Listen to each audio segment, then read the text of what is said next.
আসসালামু আলাইকুম রহমতুল্লাহ।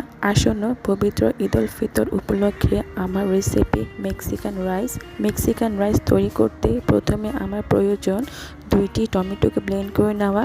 প্রথমে আমি টমেটো দুটোকে সিদ্ধ করে নিয়েছি। সিদ্ধ করার পর আমি এখন টমেটো দুটোকে ব্লেন্ড করব। আমার এই ব্লেন্ডারটি কিন্তু ইজি লিড, সেফটি লক এবং 1500 mMLW অর্থাৎ মিন লোয়েস্ট লো ওয়াটার মোটর যুক্ত নয়। তবে আপনার অবশ্যই প্যানাসোনিক ব্র্যান্ডের মিক্সার এবং রাইস কুকার ব্যবহার করবেন, কারণ প্যানাসোনিক ব্র্যান্ডের মিক্সার এবং রাইস কুকার 1500 mMLW এবং ইজি লিড সেফটি লক যুক্ত এবং ব্যবহার করা খুবই নিরাপদ। কথা বলতে বলতে আমার টমেটো পেস্টটা তৈরি করা হয়ে গেল। এখানে আমার প্রায় 1/4 কাপের মতো টমেটো পেস্ট তৈরি করা হয়েছে। এখন আমি একটা বাটিতে নিয়ে নিচ্ছি 2 কাপ চিনি গুঁড়া চাল।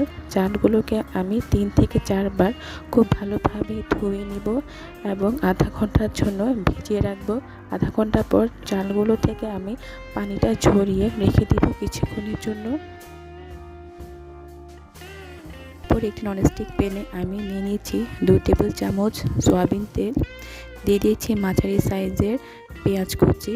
পেঁয়াজগুলোকে ভালোভাবে তেলের সাথে মিশিয়ে নিব এবং এর মাঝখানে আমি দিয়ে দিচ্ছি রসুন বাটা 1 টিস্পুন।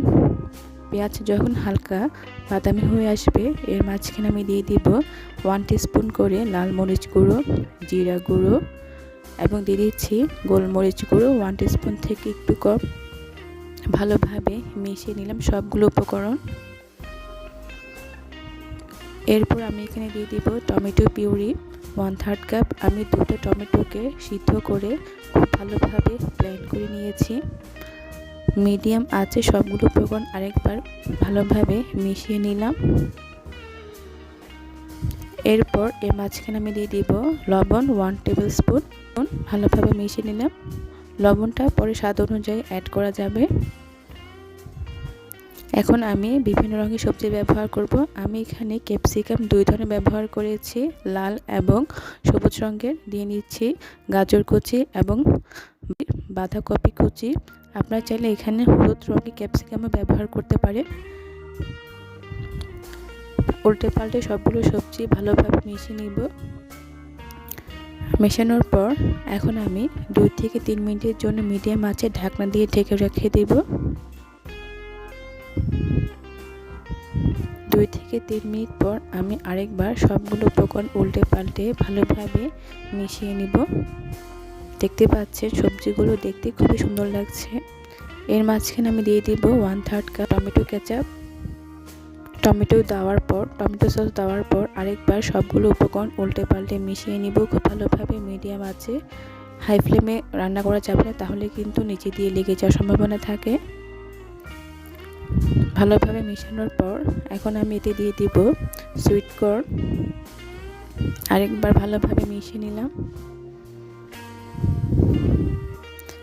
মেশানোর পর এখন আমি এতে দিয়ে দিব সুগন্ধি চিনি গুঁড়া চাল। দেখতে পাচ্ছেন চালগুলো খুবই ঝরঝরে এবং এটার গন্ধটাও অনেক বেশি নাইস। চাল দেওয়ার পর আমি খুব ভালোভাবে চালের সাথে সবজিগুলোকে খুব ভালোভাবে মিশিয়ে নিব আলতোভাবে। সবগুলো সবজি যখন চিনি গুঁড়ো চালের সাথে খুব ভালোভাবে মিশে যাবে, আমি প্রায় 4 থেকে 5 মিনিটের জন্য আমি এগুলোকে উল্টে পাল্টে নাড়িয়ে দিচ্ছি। 4 থেকে 5 মিনিট পর আমি এখন টোটাল 4 কাপ পানি দিয়ে দিব, গরম পানি। যেহেতু আমি এখানে 2 কাপ চিনি গুঁড়া চাল ব্যবহার করছি, তার জন্য আমি এখানে 4 কাপ বরাবর গরম পানি দিয়ে দিচ্ছি। পানি দেওয়ার পর আরেকবার আমি চালের সাথে পানিগুলোকে খুব ভালোভাবে মিশিয়ে নিব। চুলার ফ্লেম অবশ্যই মিডিয়াম থেকে একটু বাড়তি করতে হবে। মেশানোর পর আমি এখানে কাঁচা মরিচ ফালি দিয়ে দিয়েছি 4টা। ঢাকনা দিয়ে ঢেকে দেব বলক আসা পর্যন্ত। যখন বলক আসবে তখন আমি এখানে দিয়ে দেব মটরশুঁটি এবং দিয়ে দিচ্ছি আমি চিংড়ি মাছগুলোকে আমি আগে ভেজে রেখেছিলাম। আরেকবার সবগুলো উপকরণ খুব ভালোভাবে মিশিয়ে ঢাকনা দিয়ে রেখে দিব 20 থেকে 25 মিনিটের জন্য মিডিয়াম আঁচে। 20 থেকে 25 মিনিট পর দেখতে পাচ্ছেন আমার মেক্সিকান ফ্রাইড রাইস একদম তৈরি। আমি এখন এটাকে 10 থেকে 12 মিনিটের জন্য ভাপে রেখে দিব ঢাকনা দিয়ে। ব্যাস, আমার মেক্সিকান রাইস এখন একদম তৈরি। সার্ভিং প্লেটে আমি রাইসটাকে সার্ভ করে নিচ্ছি এবং উপর দিয়ে কিছু ধনেপাতা কুচি দিয়ে আমি ডেকোরেশন করেছি। ঈদে আপনারা এই রাইসটা অবশ্যই একবার হলেও ট্রাই করবেন। সবাইকে ঈদের শুভেচ্ছা, ঈদ মুবারক।